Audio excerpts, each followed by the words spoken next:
أعوذ بالله من الشيطان الرجيم. بسم الله الرحمن الرحيم. إنا عرضنا الأمانة على السماوات والأرض والجبال فأبين أن يحملنها وأشفقن منها وحملها الإنسان إنه كان ظلوما جهولا. ليعذب الله المنافقين والمنافقات والمشركين والمشركات ويتوب الله على المؤمنين والمؤمنات وكان الله غفورا رحيما. ہم نے اپنے شریعت کے بار امانت کو آسمانوں اور زمین اور پہاڑوں کے سامنے پیش کیا تو انہوں نے اس بوجھ کے اٹھانے سے انکار کر دیا اور وہ ڈر گئے. تو انسان نے شریعت کی اس امانت کا بوجھ اٹھا لیا، بے شک وہ ظالم اور جاہل ہے. انسان پر اس امانت کا بار اس لیے ڈالا گیا تاکہ اللہ تعالیٰ اس کا حق ادا نہ کرنے والے منافق مردوں اور عورتوں اور مشرک مردوں اور عورتوں کو سزا دے اور مومن مردوں اور عورتوں کو اپنی بخشش اور فضل سے نوازے. اللہ بڑا ہی بخشش والا مہربان ہے. رب اشرح لي صدري ويسر لي امري واحلل عقدة من لساني يفقهوا قولي. سبحانك لا علم لنا الا ما علمتنا انك انت العليم الحكيم. اللهم ارنا الحق حقا وارزقنا اتباعه وارنا الباطل باطلا وارزقنا اجتنابه. اللهم صل وسلم وبارك على نبينا محمد. معزز اور محترم سامعین، آج کے درس قرآن کا موضوع ہے امانت کی اہمیت. اس موضوع کو میں نے 3 حصوں میں تقسیم کیا ہے. پہلے حصے میں انشاءاللہ آپ کے سامنے اسلام کا جو تصور امانت ہے اس کی وضاحت کروں گا. اس کے بعد امانت اور ایمان کا باہمی تعلق کیا ہے، اور پھر انشاءاللہ میں آپ کے سامنے دیانتداری کی اہمیت اور بددیانتی کے انجام کی قرآن و سنت کی روشنی میں وضاحت کروں گا. سب سے پہلے ہم اسلام میں جو امانت کا تصور ہے اس کا تھوڑا سا جائزہ لیتے ہیں، کیونکہ عموماً جب امانت کا ذکر آتا ہے تو ہمارے ذہنوں میں کچھ روپے پیسے اور کچھ معاملات وغیرہ ہمارے سامنے آتے ہیں. اس سے زیادہ بات آگے نہیں بڑھتی. حالانکہ اسلام میں امانت کا تصور بہت ہی وسیع، ہماگیر اور انتہائی اہمیت کا حامل ہے. سب سے پہلے اللہ تبارک و تعالیٰ نے جب حضرت انسان کو اس زمین میں اپنا خلیفہ اور نائب بنایا تو یہ سب سے پہلی امانت تھی جس کا امین اس انسان کو قرار دیا گیا. خلافت اور نیابت کی امانت. اللہ تبارک و تعالیٰ کا نمائندہ ہے گویا کہ انسان اس زمین پہ، اور خلیفہ اور نائب صرف انبیاء اور رسول ہی نہیں بلکہ ہر انسان اس زمین پہ اللہ تعالیٰ کا خلیفہ اور نائب ہے. اور اس حیثیت سے اللہ تعالیٰ نے اس انسان کو جو ذمہ داریاں سونپی ہیں ان ذمہ داریوں کے ادا کرنے کے لیے اللہ تعالیٰ نے انسان کو بے شمار ذرائع اور وسائل، قوتیں اور صلاحیتیں عطا کی ہیں. یہ ذرائع اور وسائل اور قوتیں، صلاحیتیں جن میں جان ہے، مال ہے، عقل اور فہم ہے، بصیرت ہے، سمجھ بوجھ ہے، ہاتھ پاؤں ہیں، سمع و بصارت ہے، اور دیگر بھی جو اس کو اللہ تبارک و تعالیٰ نے وسائل عطا کیے ہیں، یہ سب اس کے پاس اللہ کی امانتیں ہیں. اور قیامت کے دن اللہ تبارک و تعالیٰ ان امانتوں کے بارے میں اس سے حساب لے گا. اس کے بعد جو آیات میں نے آپ کے سامنے تلاوت کی ہیں سورہ احزاب کی، ان میں اللہ تعالیٰ نے امانت کا ایک اور تصور ہمارے سامنے رکھا ہے. وہ یہ ہے کہ اللہ تعالیٰ نے جو شریعت انسانوں کے لیے بھیجی ہے، جو دین انسانوں کی ہدایت اور رہنمائی کے لیے بھیجا ہے، اس دین اور شریعت کو اللہ تبارک و تعالیٰ نے اپنی امانت قرار دیا ہے. اور اس امانت کی اہمیت کا احساس دلانے کے لیے ارشاد فرمایا کہ میں نے اپنی یہ امانت پہاڑوں اور آسمانوں اور زمین کے اوپر پیش کی تو وہ اس کا بوجھ اٹھانے سے انہوں نے انکار کر دیا اور وہ ڈر گئے. پھر انسان نے اللہ کی اس امانت کا بار اٹھا لیا اور نبی کریم صلی اللہ علیہ وسلم نے ارشاد فرمایا کہ میں 2 امانتیں تمہارے لیے چھوڑ کر جا رہا ہوں, ایک اللہ کی کتاب اور دوسری میری سنت. جب تک تم ان 2 امانتوں کی پوری طرح پاسداری کرو گے, یعنی ان کے ساتھ اس طرح بددیانتی اور خیانت نہیں کرو گے جیسے یہود و نصارہ نے, بنی اسرائیل نے, تمہاری پیشرو قوموں نے اللہ کے دین اور اس کی ہدایت اور اس کی شریعت کے ساتھ بددیانتی اور خیانت کی, اگر تم ایسا نہیں کرو گے تو دنیا میں ہمیشہ تم غالب رہو گے اور دنیا کی قیادت اور سیادت تمہارے پاس رہے گی. بنی اسرائیل کے بارے میں اللہ تعالیٰ ارشاد فرماتے ہیں مثل الذین حملوا التوراۃ ثم لم يحملوها كمثل الحمار يحمل اسفارا. ان کو اللہ کی کتاب اور شریعت کا حامل بنایا گیا تھا, تورات ان کو دی گئی تھی, لیکن انہوں نے اس کا حق ادا نہیں کیا, اس کی ہدایات کے مطابق عمل نہیں کیا, اس کے احکامات کے مطابق عمل نہیں کیا. تو فرمایا کہ ان کی مثال پھر ایسے ہو گئی جیسے گدھے کے اوپر کتابیں لدی ہوئی. یہ مثال اللہ پیش کر رہا ہے قرآن کریم کے اندر, کمثل الحمار یحمل اسفارا, کہ جو لوگ اللہ کی کتاب اور نبی کی شریعت کا حق ادا نہیں کرتے ان کو اس گدھے سے تشبیہ دی گئی ہے جس کے اوپر کتابیں لدی ہوئی ہوں. گدھے کے اوپر کتابیں لاتے ہیں آپ, اس کے اوپر آپ پتھر لاتے ہیں, مٹی لاتے ہیں, سیمنٹ لاتے ہیں, اس کے لیے وہ سارے کا سارا ایک جیسا بوجھ ہوتا ہے. تو بنی اسرائیل کے لیے اللہ کی کتاب, اللہ کے احکامات ایک بوجھ بن گئے تھے. اس آیت کریمہ کی روشنی میں مجھے اور آپ کو اپنا بھی جو ہے وہ جائزہ لینا ہے کہ اللہ اور اللہ کے رسول کی یہ امانت, شریعت کے احکامات آج ہمارے لیے تو بوجھ نہیں بن گئے ہیں. اس بات کا ہمیں جائزہ لینا چاہیے. دین اسلام میں امانت کا وسیع اور ہماگیر جو تصور ہے اس میں ایک چیز یہ بھی ہے کہ کوئی بھی آدمی, امت کا کوئی بھی فرد اور بشر, مرد ہو یا عورت ہو, اس کے پاس جو بھی چھوٹی بڑی ذمہ داری ہے وہ اس کے پاس اللہ کی امانت ہے اور قیامت کے دن اسے اللہ کے ہاں اس کے بارے میں جواب دہی کرنی ہوگی. بڑی مشہور حدیث ہے بخاری شریف کی جس میں اللہ کے نبی صلی اللہ علیہ وسلم نے اس امت کے ہر فرد و بشر کو, ہر مرد و عورت کو مخاطب کر کے ارشاد فرمایا الا کلکم راعن, الا سنو, غور کرو, اس بات پہ توجہ دو کہ تم سارے کے سارے جو ہے وہ نگران بنائے گئے ہو اور تم مسئول ہو, وَكُلُّكُمْ مَسْئُولٍ, اور تم میں سے ہر ایک کو اللہ کے ہاں جواب دہی کرنی پڑے گی. الرعیت ہی, جو بھی تمہارے زیر دست ہیں ان کے بارے میں تمہیں حساب دینا ہوگا. اور پھر اللہ کے نبی صلی اللہ علیہ وسلم نے اس بات کی وضاحت فرمائی کہ جو امیر اور حکمران ہے اس کو اپنی رعایا کے بارے میں جواب دہی کرنی ہوگی.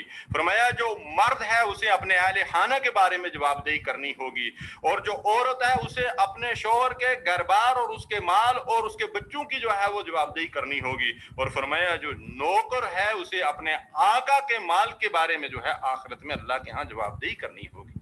ہر ایک اپنی جگہ امانت دار ہے. وہ کسی طرح کی بھی اگر بددیانتی اور خیانت اپنی اس ذمہ داری کے حوالے سے کرے گا, اپنے اس عہدے اور منصب کے حوالے سے کرے گا, تو اللہ کے سامنے قیامت کے دن اسے جواب دہی کرنی ہوگی.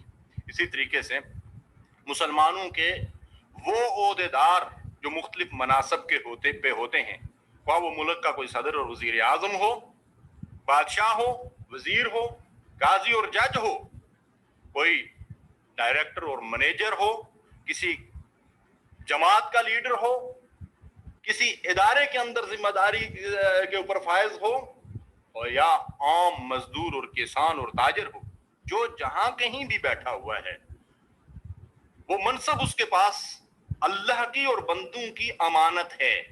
اگر اس کا وہ غلط استعمال کرے گا تو اللہ تبارک و تعالیٰ کے ہاں اسے اس کی جواب دہی کرنی پڑے گی.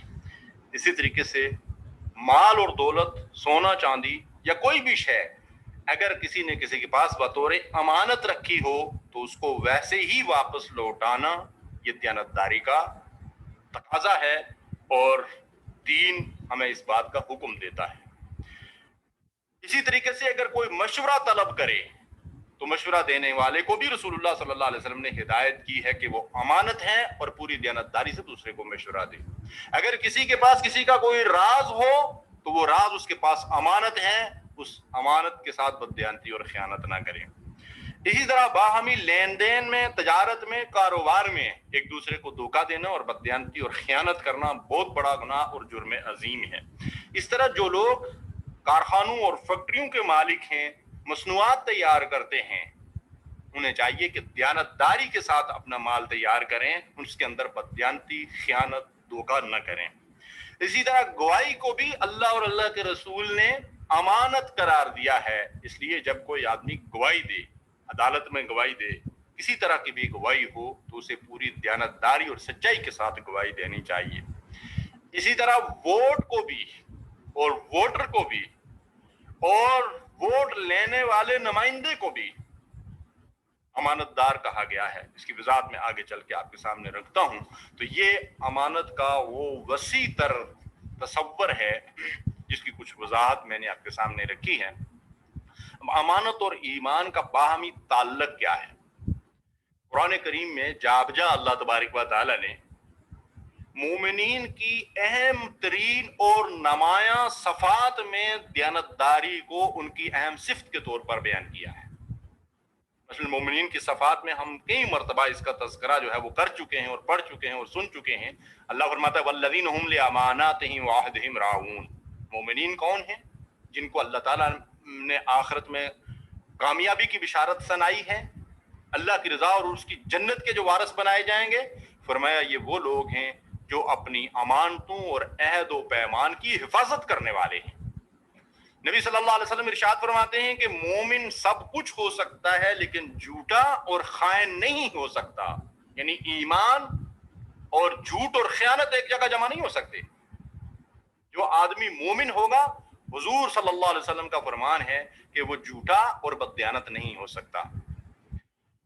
مشہور روایت ہے مسند احمد کی، حضرت انس رضی اللہ تعالیٰ عنہ اس کے راوی ہیں کہ اللہ کے رسول صلی اللہ علیہ وسلم جب کبھی بھی خطبہ ارشاد فرماتے تو آپ یہ بات ارشاد فرمایا کرتے تھے، الا لا ایمان لمن لا امانت لہ.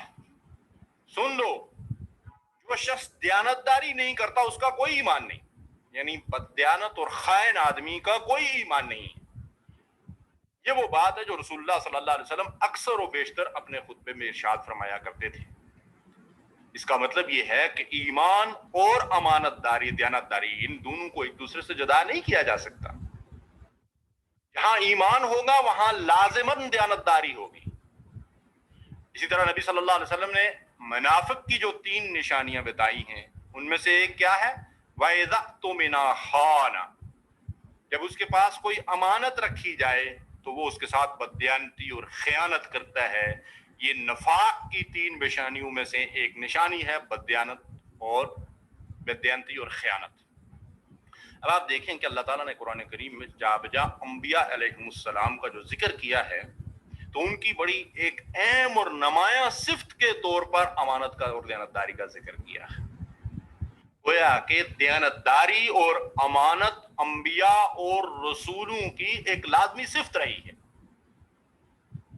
نبی کریم صلی اللہ علیہ وسلم کی نمایاں صفات میں سے ایک صفت یہ تھی کہ آپ کو نبوت کے اعلان سے پہلے بھی اور بعد بھی وہ لوگ جنہوں نے آپ کی نبوت کا انکار کر دیا تھا وہ بھی آپ کو صادق اور امین کہتے تھے کہ آپ سچے ہیں اور دیانتدار ہیں. اور رسول اللہ صلی اللہ علیہ وسلم نے بھی ان کے اس اعتماد کو کبھی ٹھیس نہیں پہنچائی. اس کا کوئی سوال ہی پیدا نہیں ہوتا، حتیٰ کہ وہ آپ کے خون کے پیاسے اور آپ کو قتل کرنے کے ارادے سے آپ کے گھر کے باہر محاصرہ کر کے تلواریں ہاتھ میں لیے کھڑے ہیں اور آپ کو ان کی امانتوں کی فکر ہے اور حضرت علی رضی اللہ تعالی عنہ کے حوالے ان کی امانتیں کرتے ہیں کہ ان لوگوں کی فلاں فلاں کی یہ امانتیں ہیں، یہ ان کے حوالے کر کے پھر تم ہجرت کر کے آنا. آج اس اسوہ رسول کو اپنے سامنے رکھیں اور پھر اپنے اپنے گریبان میں ہم چھوٹے بڑے مرد اور عورتیں، ایک عام مزدور اور کسان سے لے کر اپنے لیڈروں اور حکمرانوں تک اپنے اپنے گریبان میں جھانک کر دیکھیں کہ جو امانتیں اللہ کی اور اللہ کے بندوں کی ہمارے پاس ہوتی ہیں ہم ان کے ساتھ کیا حشر کرتے ہیں.